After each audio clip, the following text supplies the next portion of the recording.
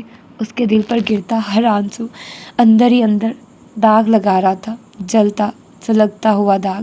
اس کا دل ہر پل زخمی ہوتا جا رہا تھا۔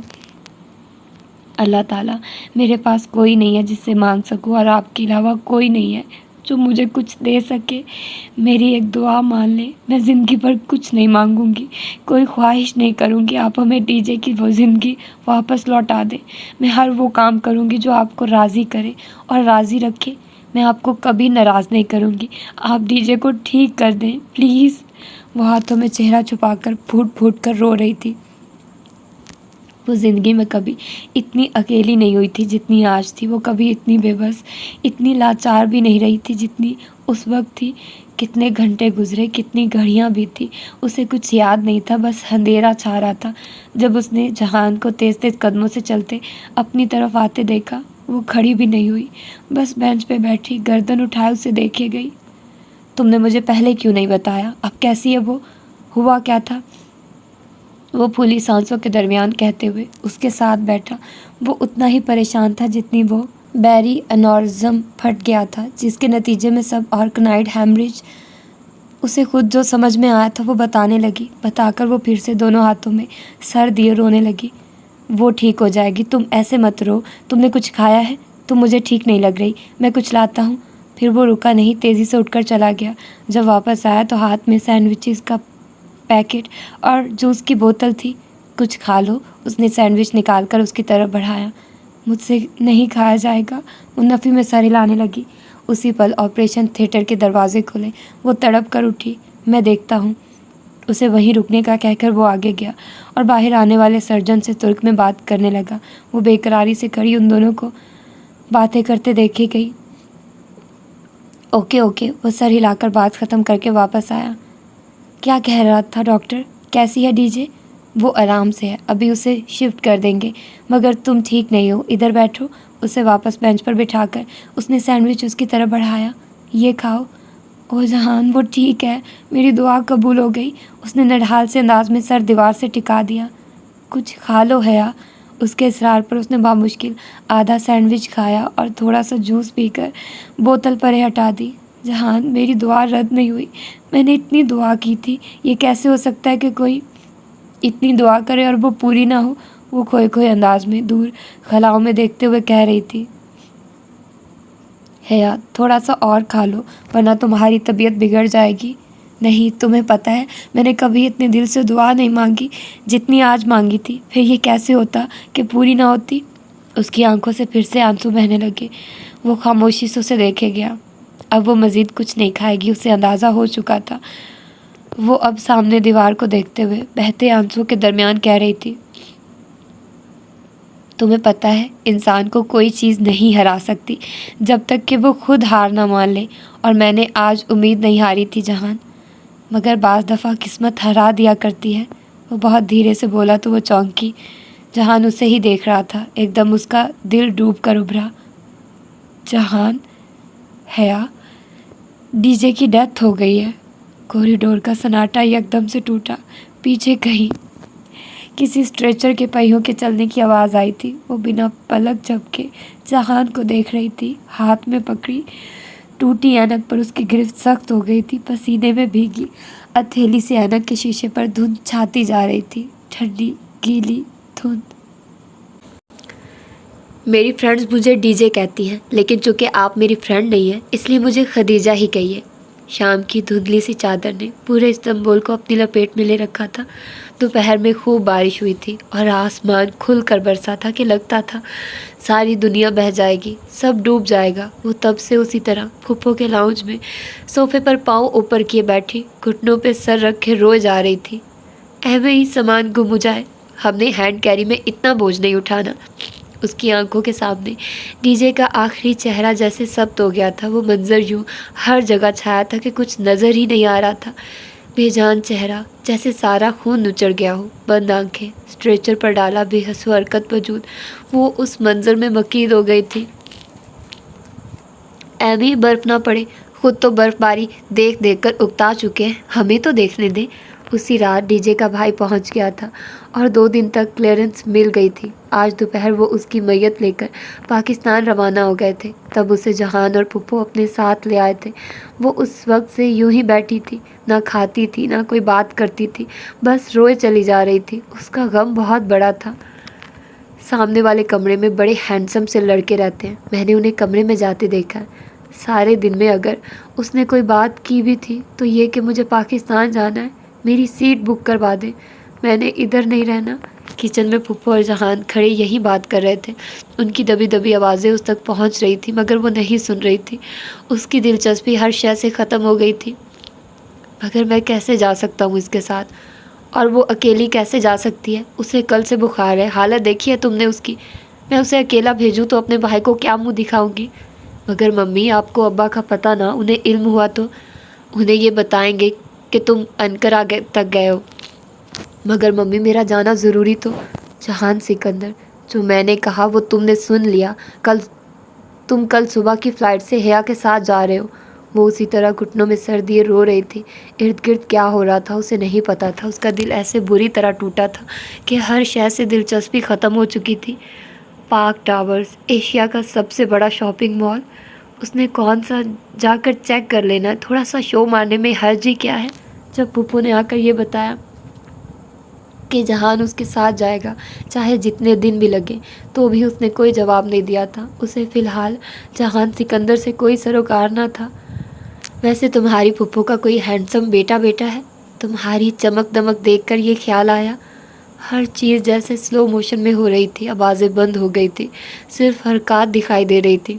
وہ اتا ترک ایئرپورٹ پہ چھوٹے چھوٹے قدم اٹھاتی چل رہی تھی۔ اس کے ساتھ کوئی اور بھی چل رہا تھا مگر وہ اسے نہیں دیکھ رہی تھی۔ رہنے دو حیا، مجھے ابھی ورلڈ کپ کا غم نہیں بھولا۔ جہاز دھیرے دھیرے محو پرواز تھا۔ کھڑکی کے پار مرمرا کے سمندر پہ بادل تیرتے دکھائی دے رہے تھے، نرم روئی کے گالوں کی طرح سرمئی بادل۔ ان میں اتنا پانی لدا تھا جتنا اس کی آنکھوں میں تھا، یا شاید اس کے آنسو زیادہ تھے۔ اتنے ہینڈسم لڑکوں کی بہن بننے پہ کم از کم میں تیار نہیں ہوں۔ یہ بھائی چارہ تمہیں ہی مبارک ہو۔ اس نے خود کو ایئرپورٹ پہ ابا کے سینے سے لگتے بے تحاشا روتے ہوئے محسوس کیا۔ وہ اس کا سر تھپکتے ہوئے کچھ کہہ رہے تھے، کچھ ایسا کہ بس اب وہ ان کے پاس رہے گی، اب وہ اس کو واپس نہیں بھیجیں گے۔ چیزیں وقتی ہوتی ہیں، ٹوٹ جاتی ہیں، بکھر جاتی ہیں، رویے دائمی ہوتے ہیں، صدیوں کے لیے اپنا اثر چھوڑ جاتے ہیں۔ انسان کو کوئی چیز نہیں ہرا سکتی جب تک کہ وہ خود ہار نہ مان لے، اور تم نے آج ایک ٹوٹے ہوئے جنجر بریڈ ہاؤس سے ہار مان لی۔ وہ اماں کے ساتھ ڈی جے کے گھر میں تھی، وہاں ہر طرف کہرام مچا تھا۔ اس کی امی اور بہنوں کا بلک بلک کر رونا، ماتم بین سسکیوں کی آوازیں، چیخیں۔